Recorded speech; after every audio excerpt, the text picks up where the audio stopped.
সোণাপুৰ আঞ্চলিক ছাত্ৰ সন্থাই প্ৰতি বছৰে এনেদৰে বিহু নাচৰ কৰ্মশালাৰ আয়োজন কৰি আহিছোঁ। আমাৰ উদ্দেশ্য এটাই, আমাৰ অসমৰ নৱপ্ৰজন্মই আমাৰ যি বিহু নাচ সেই বিহু নাচক যেন জীয়াই ৰাখিব পাৰে, আৰু তাৰ বাবে আমি প্ৰতি বছৰে এনেদৰে বিহু নাচৰ কৰ্মশালা আয়োজন কৰিছোঁ। আৰু সেই ক্ষেত্ৰত আমি ক'ব লাগিব যে আমাৰ এই বিহু নাচৰ কৰ্মশালা এক মিলনভূমিলৈ পৰিণত হৈছে, কিয়নো এই কৰ্মশালাত বিভিন্ন জাতি জনগোষ্ঠী ভাষা ভাষী বিভিন্ন ধৰ্মাৱলম্বীৰ অভিভাৱকসকলে তেওঁলোকৰ সন্তানটিক আনি আমাৰ অসমৰ গৌৰৱ যি বিহুক তেওঁলোকে যি প্ৰশিক্ষণ দিয়াইছে তাৰ বাবে আমি আমাৰ অভিভাৱকসকলক ধন্যবাদ জ্ঞাপন কৰিছোঁ। আৰু এনেদৰেই আমাৰ নৱপ্ৰজন্মই যাতে আমাৰ বিহু নাচক জীয়াই ৰাখিব পাৰে, আমাৰ কৃষ্টি সংস্কৃতিক জীয়াই ৰাখিব পাৰে, তাৰ বাবে আমি ছাত্ৰ সন্থাই অহৰহভাৱে এনেকৈ চেষ্টা কৰি আহিছোঁ, আৰু অনাগত দিনতো এই বিহু নাচৰ কৰ্মশালা আমি কৰি যাম। হয়, নিশ্চিতভাৱে আমি যোৱা 2 এপ্ৰিলৰ পৰা অহা আজি সামৰণি অনুষ্ঠান আৰম্ভ কৰিছোঁ। আজি সামৰণি অনুষ্ঠান, আৰু আজি উক্ত সামৰণি অনুষ্ঠানটিত আমি বিভিন্ন ধৰণৰ কাৰ্যসূচী ৰাখিছোঁ। তাৰে ভিতৰত মূল কাৰ্যসূচীটো হৈছে অহা এই যোৱা 9 দিনত যি আমাৰ কৰ্মশালাত অংশগ্ৰহণ কৰি যিখিনি শিকিছে আজি ৰাইজৰ আগত তেওঁলোকে আজি প্ৰদৰ্শন কৰিব। তাৰোপৰি বিভিন্ন জাতি জনগোষ্ঠীৰ যিখিনি আমাৰ নৃত্যসমূহ আছে তেওঁলোকৰ নৃত্যসমূহ প্ৰদৰ্শন হ'ব। তাৰোপৰি আমাৰ জনপ্ৰিয় কণ্ঠশিল্পী মণ্টুমণি শইকীয়াও কিছু সময়ৰ ভিতৰতে আমাৰ মাজত আহি পাবহি। মণ্টুমণি শইকীয়াৰ গীতৰ সৈতে আছে কৌতুক অভিনেতা অতুল পাচনি ডাঙৰীয়া আমাৰ মাজত আহি পাইছে। আমাৰ অভিনেত্ৰী দিবাংগনা কিছু সময়ৰ পাছতে আমাৰ মাজত আহি পাবহি। গতিকে আৰু বহুতো অতিথি আমাৰ মাজত আহি পাব। লগতে আমাৰ সদৌ অসম ছাত্ৰ সন্থাৰ বিষয়ববীয়াও কিছু মুহূৰ্তৰ পিছতে আমাৰ মাজলৈ আহি পাব, আৰু এক বৰ্ণাঢ্য কাৰ্যসূচীলৈ পৰিণত হ'ব।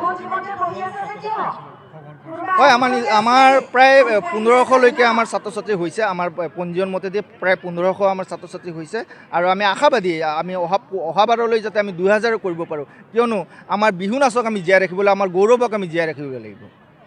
মই সমূহ অসমবাসী ৰাইজক আপোনালোকৰ জৰিয়তে মই ৰঙালী বিহুৰ শুভেচ্ছা জ্ঞাপন কৰিছোঁ, আৰু জ্যেষ্ঠসকলক মোৰ ফালৰ পৰা শ্ৰদ্ধাৰে ওলগ জনাইছোঁ।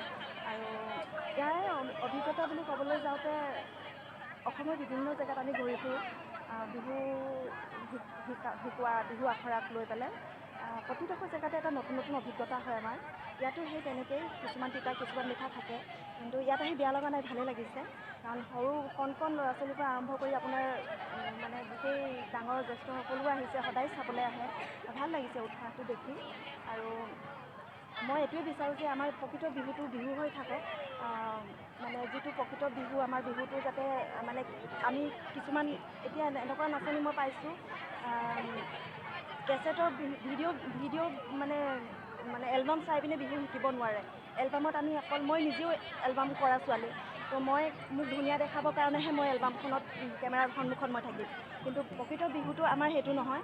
তো আমি প্ৰকৃত বিহুটো মানে চবকে দিবৰ কাৰণে যাতে আমাৰ মাজত বিহুটো হেৰাই নাযায়, ভৱিষ্যতলৈও আমাৰ প্ৰজন্মৰ মাজত বিহুটো যাতে তেওঁলোকে আমি নাথাকিলেও ধৰি ৰাখিব পাৰে, তাৰে চেষ্টা অকণমান চলাইছোঁ।